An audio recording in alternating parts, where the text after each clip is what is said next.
Free Talk Live.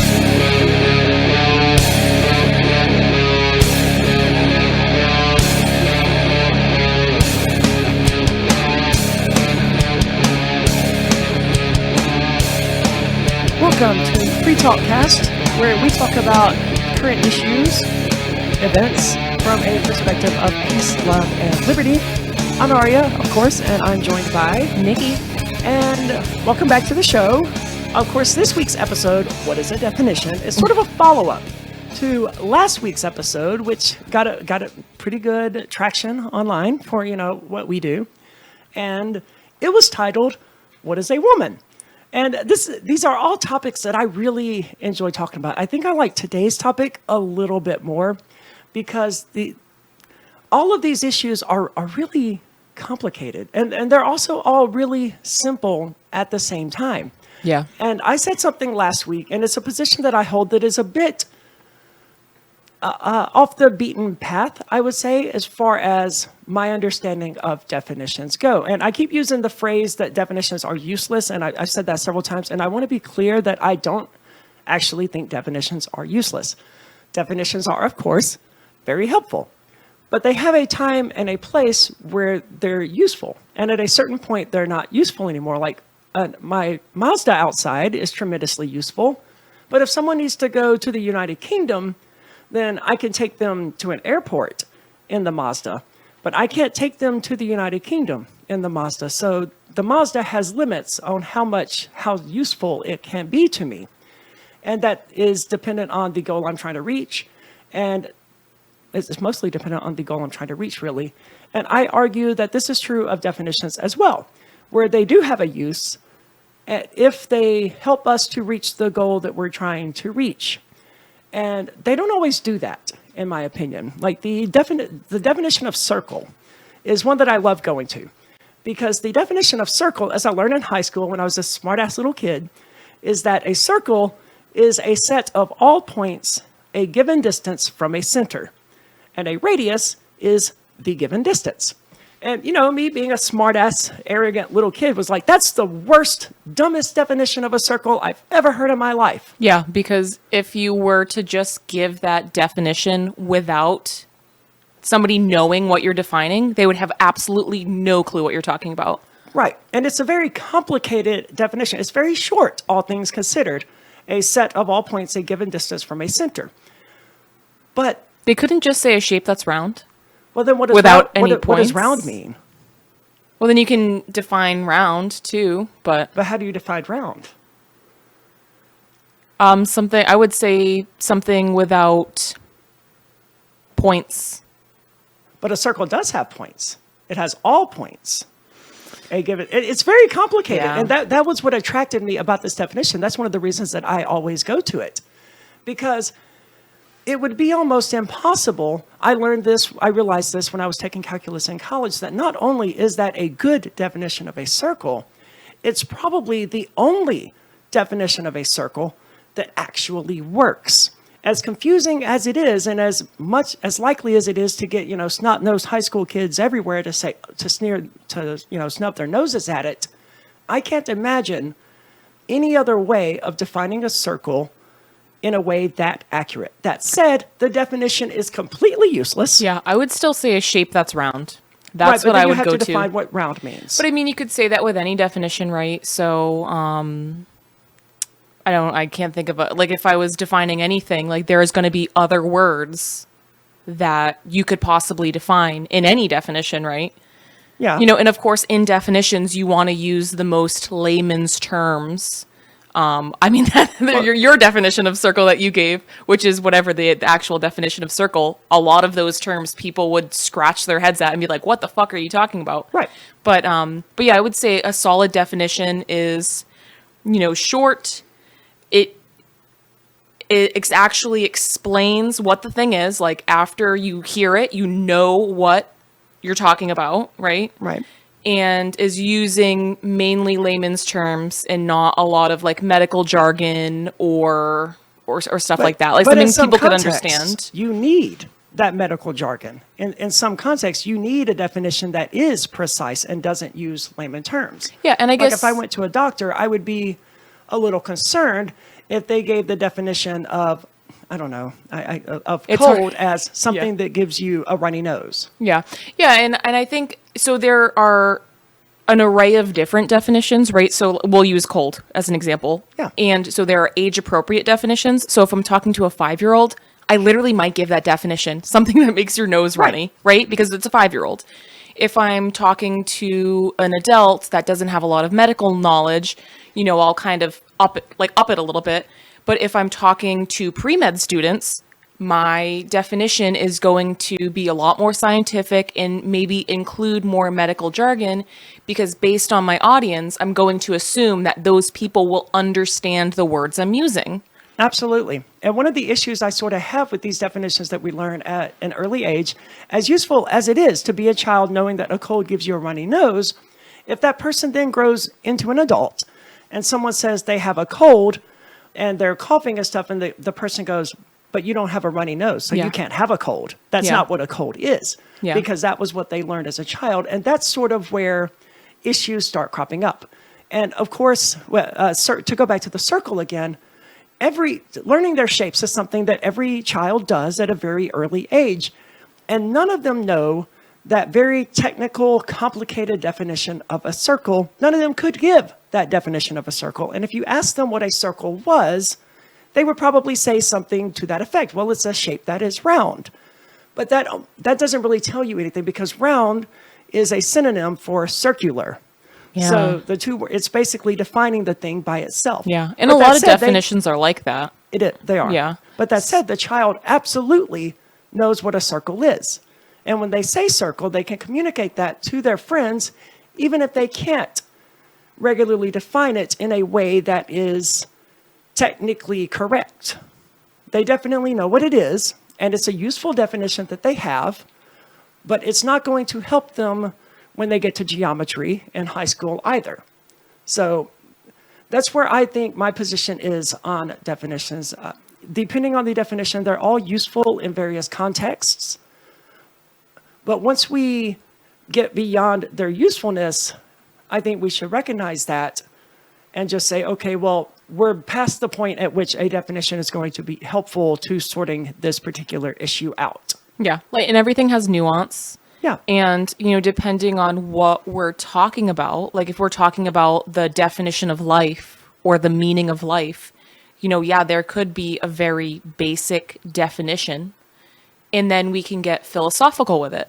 And we could go on people have been going on for centuries about what is the meaning of life? What is life? And they'll continue to do so. One of the points made in the Michael Crichton book, The Andromeda Strain, was that they wanted a definition of life because I don't remember all of the details of the book, and the Andromeda Strain series that came on BBC is such a better series that it's usually what my brain goes to when I think of the Andromeda Strain.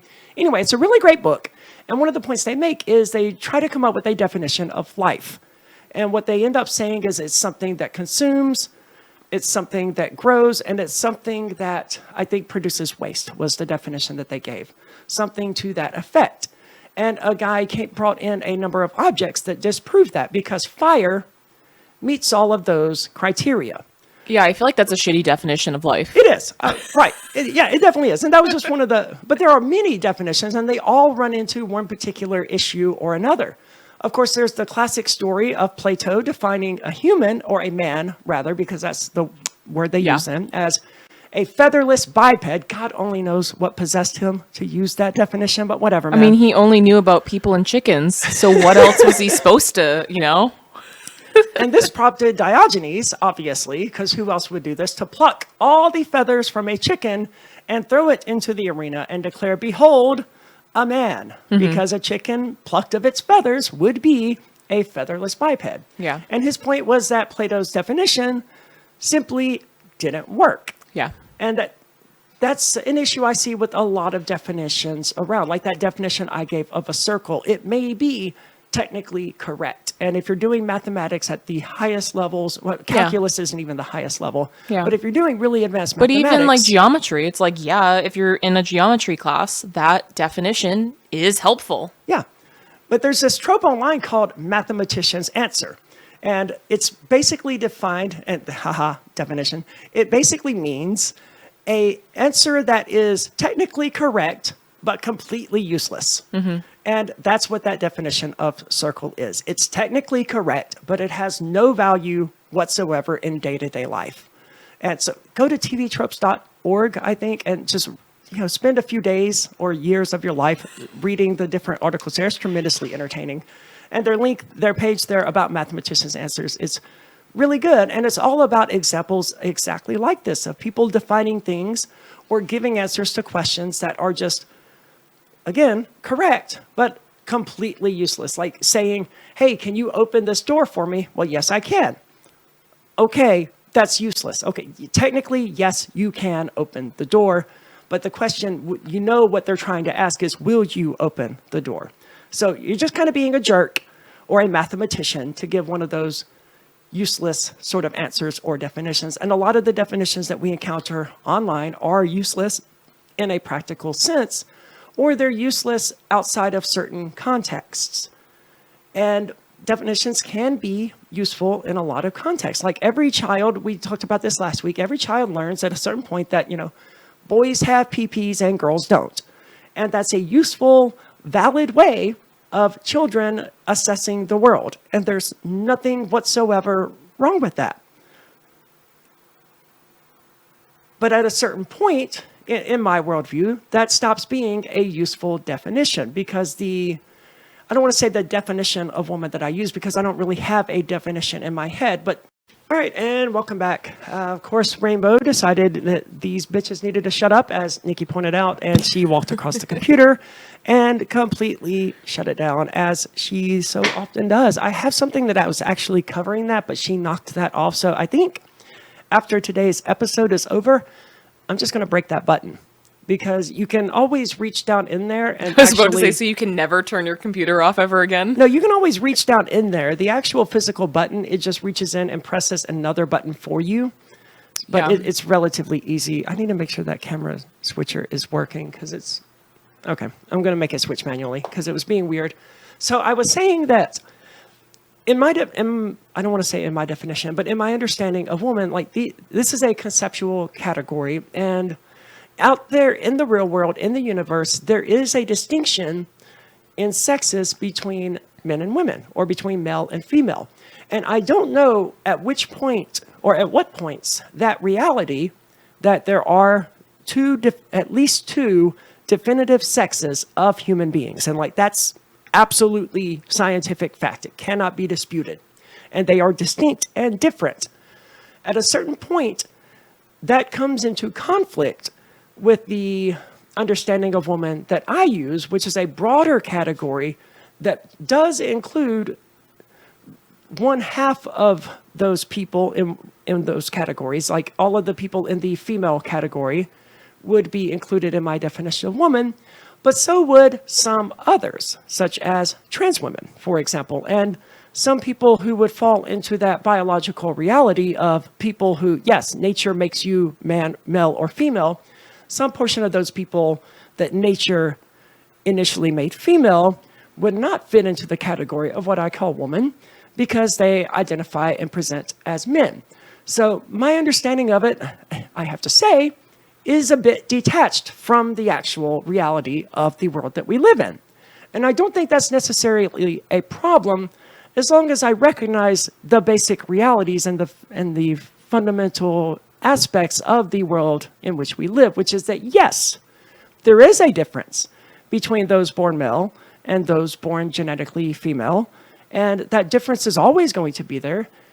No matter what biological changes one makes to the body, or no matter what surgical changes one makes to the body, those realities are always going to exist in some form or another.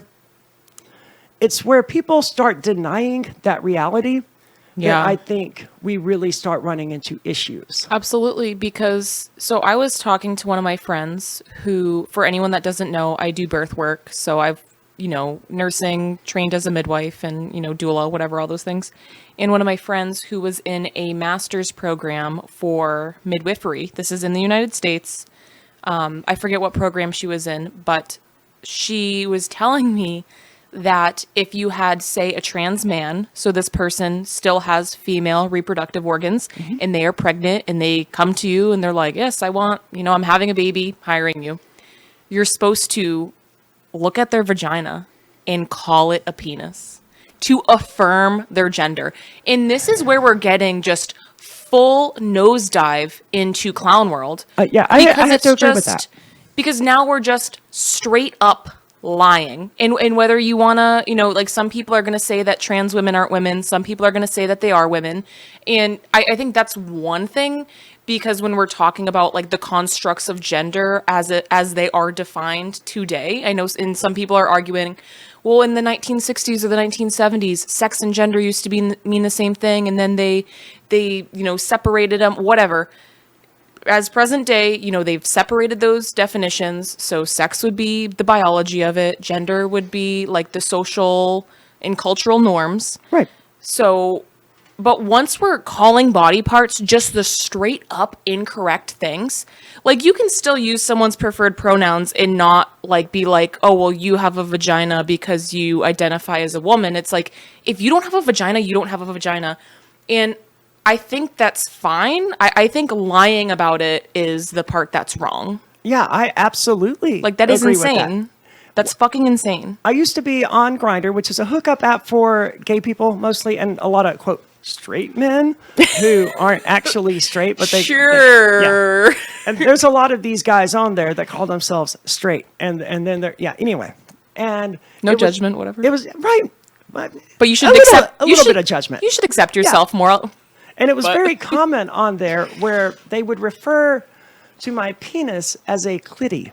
What the fuck? Yeah, that's crazy. This was super common, and of course, the anus is referred to as boy pussy, which is less of a trans thing and more just a.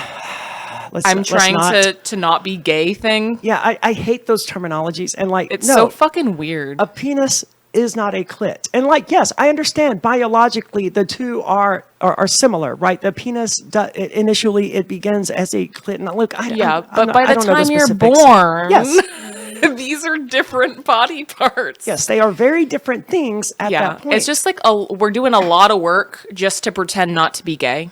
Yeah, and this goes back to if you're gay, it's fine. Just admit it and stop cheating on your wife with dudes. Yeah.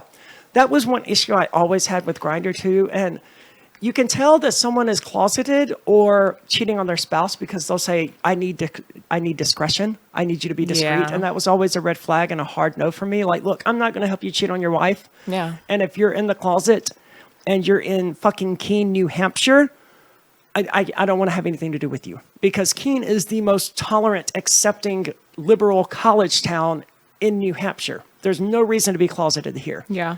But anyway, I date a trans man. I'm in a relationship with a trans man. This is a female. This is a person who was born female and has since transitioned to male. And I'm the female of the relationship when it comes to things like opening doors for each other and, all of that kind of nonsense. But when it gets to the bedroom, right, I'm the one with the penis and he's the one with the vagina. And I realize how strange that is, right? That's a head fuck, right? It's like, this is a lot of extra steps for you guys to get back here. Yes.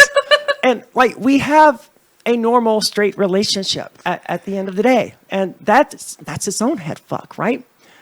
But it's true. And the relationship is weird because the girl in the relationship has the penis and the boy has the vagina. And I've never referred to his vagina. And look, the words "his vagina" just rolls out of my mouth now, and I don't even stop to. To me, that's just normal, and that's fine. I think it's okay to normalize these kinds of things, as long as I don't invade anyone's. And this is something that I think you will relate to. As long as I don't invade anyone's sacred spaces. Yeah. Right. It's fine for people to accept me as a woman, and it's fine for me to insist that I'm a woman. I insist that I'm a trans woman, but regardless, it's all of that is fine. And if you're a trans woman, you want to insist that you're a woman, that's fine.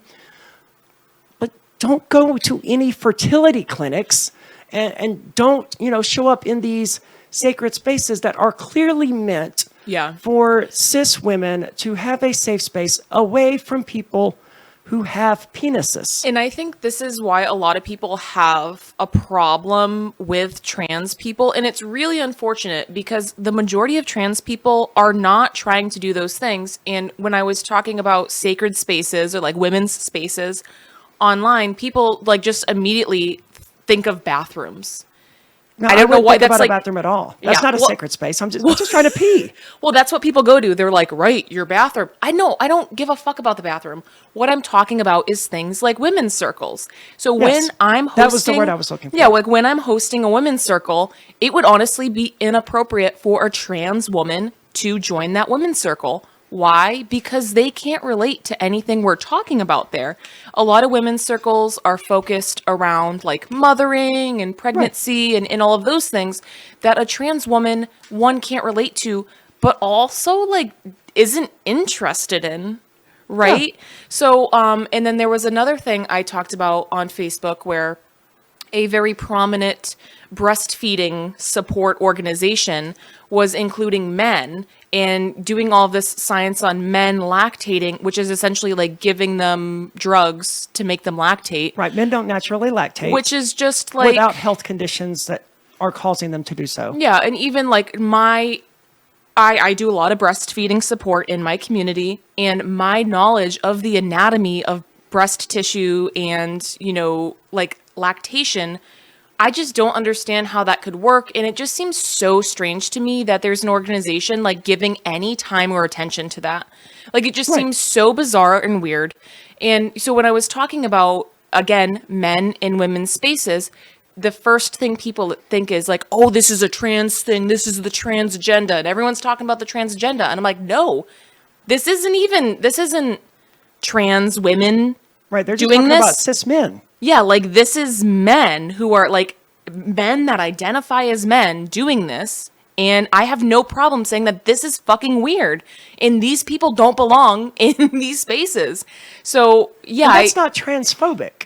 Right. No, it's not even trans people doing it. And listen, so let's But even talk if it about was, it wouldn't be transphobic to say these people don't belong. Like your women's yeah, circle. it's an right? exclusive space, and I think Trans women don't share the experiences Yeah. that cis women have gone through. They don't have the same interests or the same abilities. yeah. So like and if trans women want to have their own trans women's circles and they want Yeah, to it- exclude cis women from Yeah, that, it would be fucking weird for me to show up to a trans circle. Like, Yeah. it would be inappropriate. And I think we live in this culture where everything has to be so inclusive and exclusivity is bad. And we can't, and it's coming to the point where it's like people can't have their own spaces. And I think being exclusive is actually really beneficial in a lot of cases, not in all. Like once we start discriminating against people, then obviously it's not good. But but yeah. a waxing salon, whatever they're called, isn't being transphobic when they say they don't want to wax the hair from your penis. That's not being transphobic. That's just saying, hey, we service vaginas here. Yeah. And we generally refer to that as we serve women. Like maybe they need to fix their terminology or whatever, but do you really want to have signs on Main Street that say vaginas only? Well, Like, and it's also like as a trans woman, if you saw like, okay, we only service women, wouldn't you just I like would, understand what they're talking about? You know what I mean? Like you could read in between the lines and kind of realize what they're talking about. They're talking about vaginas. I would. But a lot of trans women, they do seek out those particular battles to fight. Like the one I'm Yes, talking about, yeah. she wanted one of these salons to wax her testicles, Yeah. her nuts, her balls.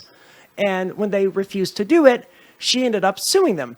Instead of going to a different salon that was willing to do it, or instead of doing it herself, and look, again, her balls, no hesitation in my head whatsoever, right? I'm so entrenched in this bizarre terminology that I don't even think anything about it. And I get it that it sounds foreign and nonsensical to people who aren't accustomed to it, but really, it's not going to fundamentally alter your worldview to adopt terminology like his vagina and her penis into your life. It's really not going to affect anything whatsoever. And eventually it becomes second nature where you don't think anything about it. But anyway, this person actually goes out there and they seek out these places to get Yeah. offended about. And that, in addition to just being fucked up because like these business owners have the right to set whatever policies they want, Yeah. you are invading people's sacred spaces by doing so. They've created this culture here of only cis women that they feel safe around. And if they only feel safe around cis women, that's okay.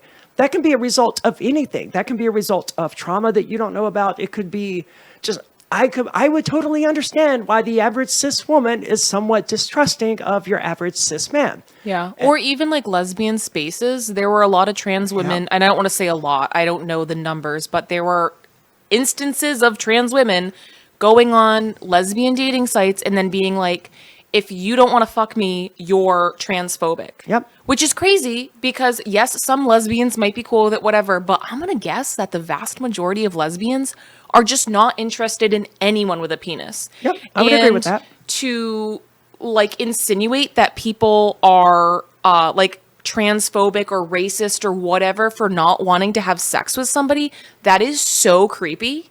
Yeah, for so many crazy. reasons. And it's like trying to bludgeon them. It's almost like trying to rape them. It does feel very rapey. To use some sort of external authority or weaponizing some element of society to guilt trip them or to make them feel bad until they consent to have sex with you. Dude, that's rapey as fuck. Stop doing it. If anyone does it. And I don't want to say that these people are responsible for representing the trans community or anything like that. But what I will say is when people do shit like that, it does. This is part of the reason why some people have a very negative view of the trans community because, of course, these are the sensational things that are plastered all over TikTok when some trans person or some like white liberal lady rants online. And it's can be very off-putting to other people. And if that is the only view of trans people or this movement that other people see, yeah, they're going to assume like, oh my God, all of these people are insane, which is, and again, I'm not saying that those people are like responsible for representing any population of people, but I kind of do understand why people just don't get it and Certainly. might think that, you know, trans people are all of these things if that's the only thing they're exposed to.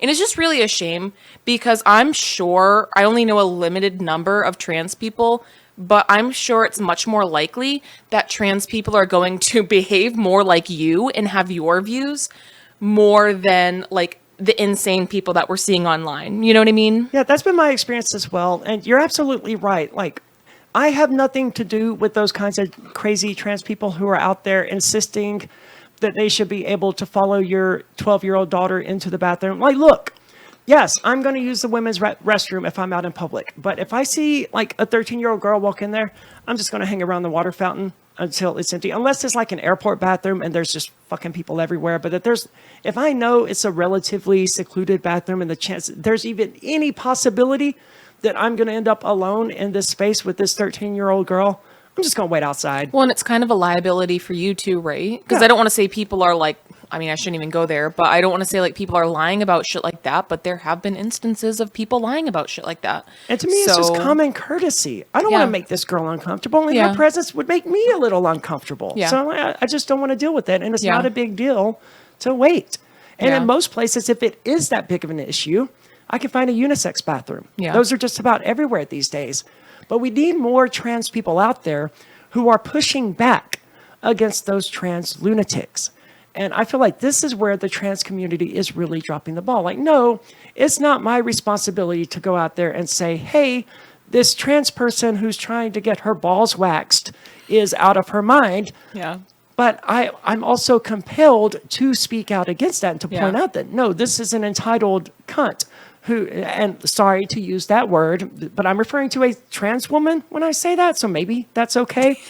But anyway, this woman is unhinged and she's a psycho. She's a bitch and she should be written off as such. The GameStop woman who freaked out several years ago. Oh my God. Jesus. Super ma'am, macho ma'am, tranny savage. I went into the GameStop here in Keene actually and did a spoof of that video. And I still have it somewhere. That's pretty funny. Where the guy was like, all right, you guys have a nice day or whatever. Like, you just call me a guy? And I ripped off my sweater and threw it. It was a lot of fun. Anyway, that's the kind of thing that I'm not okay with. If someone misgenders you, at most correct them. But in most cases, this is a person you're never going to see again or interact with again. So what the hell does it matter that they misgender you, I don't think that you should give strangers the authority or the power to deny your identity like that. If you're one of these people who, well, he misgendered me and that triggered my dysphoria because it made me feel like a man. Well, maybe you shouldn't let strangers have that power over you. Maybe you should draw your identity from within and not from how other people view you. And also, like, how many biological women have been misgendered? Yeah. You know what I mean? Like, it's not like this is only, it's not like people are doing this out of malice, you know? And I've seen... Sometimes they are, but not usually. Well, and in so that's person, they're the usually thing. not. That's the thing. You know, sometimes, yeah, they definitely are.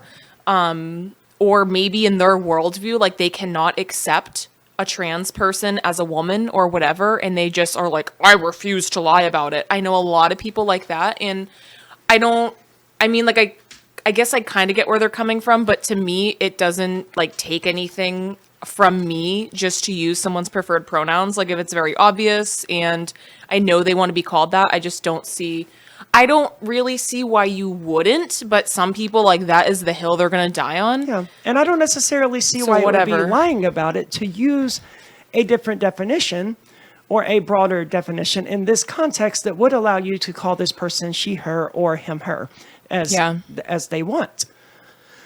But we should sit back and relax, I think, and not so readily freak out against other people. And you're absolutely right.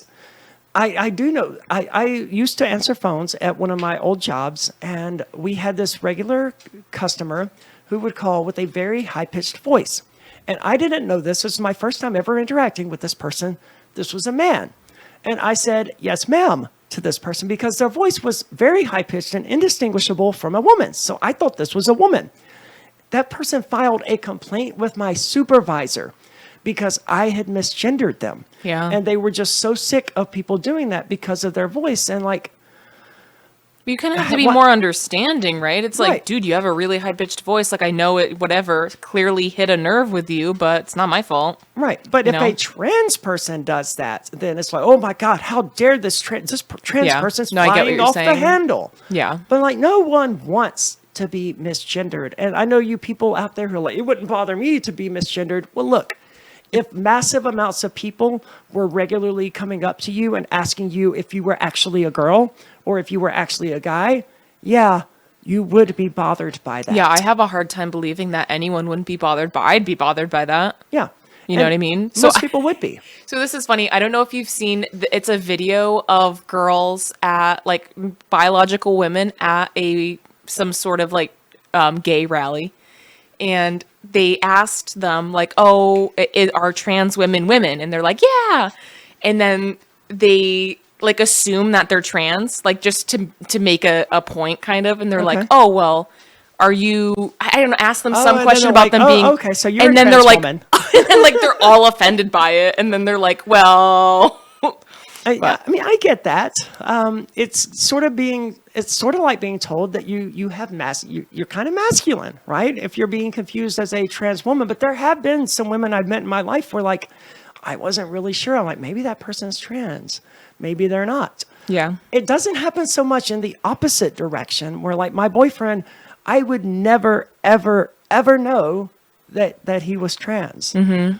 And, like, I have pretty good transdar these days, but I would just never have known. And seems to be a lot easier for trans men to pull off than it is for trans women to pull off. Yeah, But I think because some men maybe have more, it's more common that men will have more feminine characteristics, and I think testosterone tends to, like, maybe accentuate masculine characteristics more than estrogen would female characteristics. But I know exactly what you're talking about.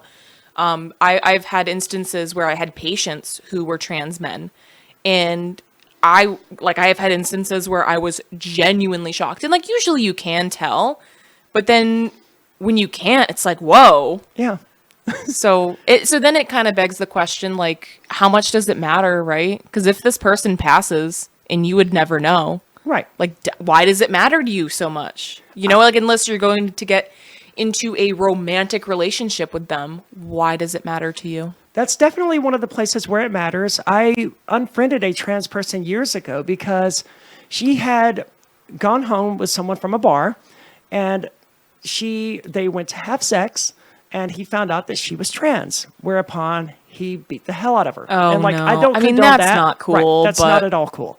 It's also not cool to like, But like at some point and during the night before you took this person home to have sex with him, you should have made it clear that you were a trans woman. And this doesn't justify the dude attacking you. No, yeah, of that's course never not. okay. He could have just left. Right.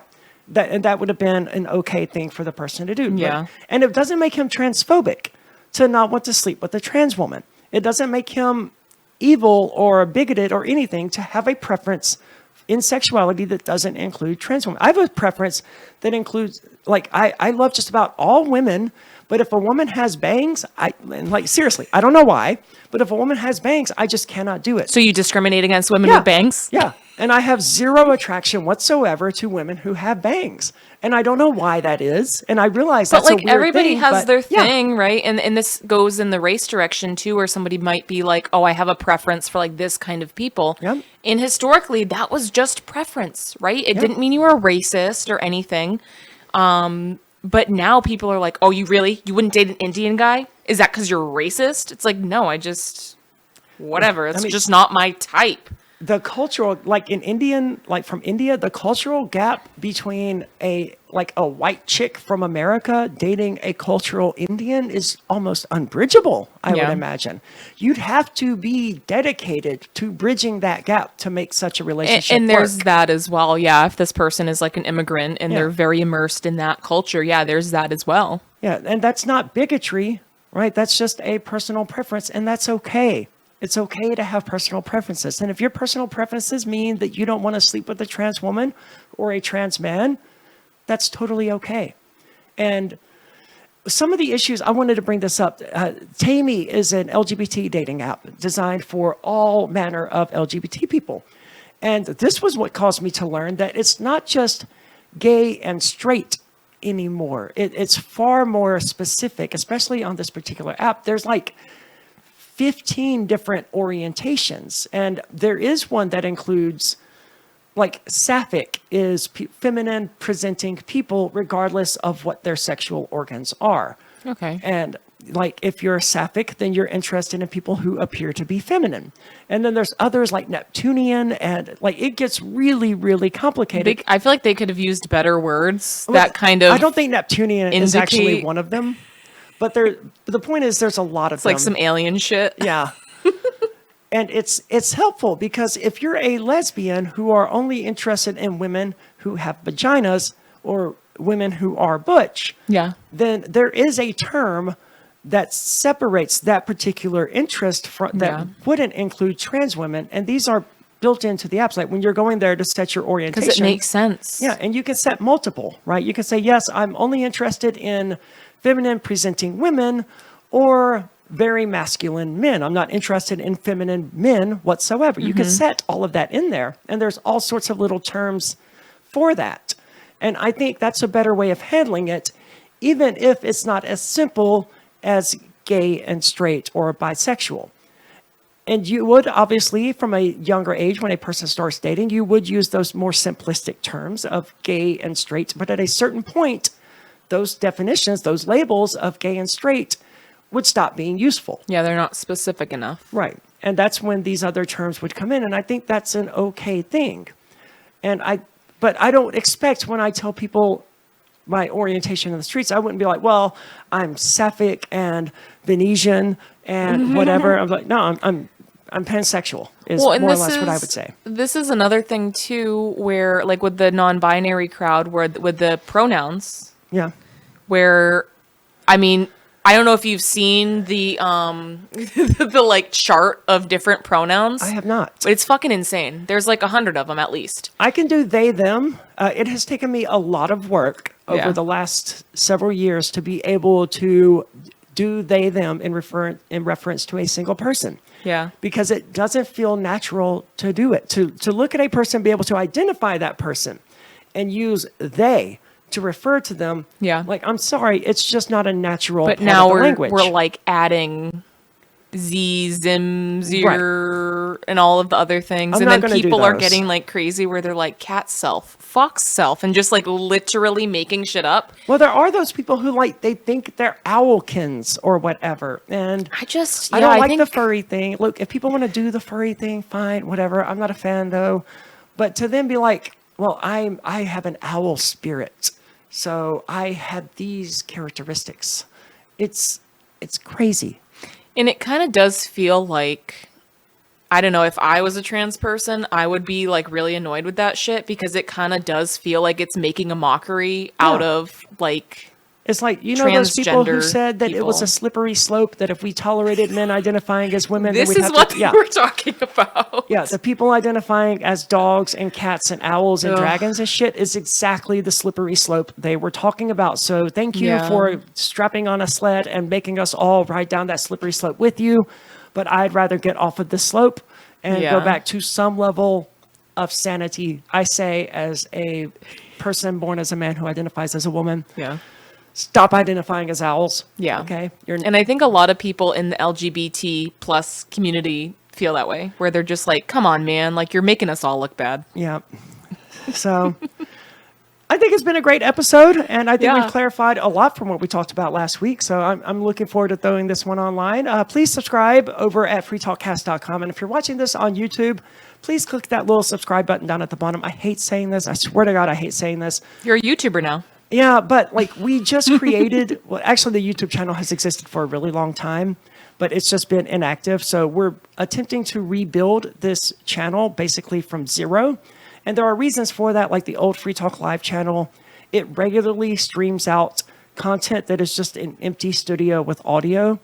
And as a person who watches YouTube and other, video streaming platforms, if I go to watch someone's video and it's just an empty studio and audio, I'm going to unsubscribe and never ever go watch their content again, because they clearly have no respect for my time or my interests, and it's not entertaining content. And I've been against Free Talk Live putting that content out there from the beginning, but I lost that battle. But I think that's one of the reasons that like now we can't change that. We can't grow that platform. We're just known as that, like the algorithms have completely destroyed us after years of doing that. They're like, nope, no one's interested in your stuff. So, and this one, it's there. It's LRN FM. It makes sense to use it, and it already exists. So please subscribe to that. Like the video. I'm sorry. I really am. Like, share, subscribe, Do all of that great do stuff. the bell. Yeah, ding. I may or may not actually put a little bell icon up Yep. there.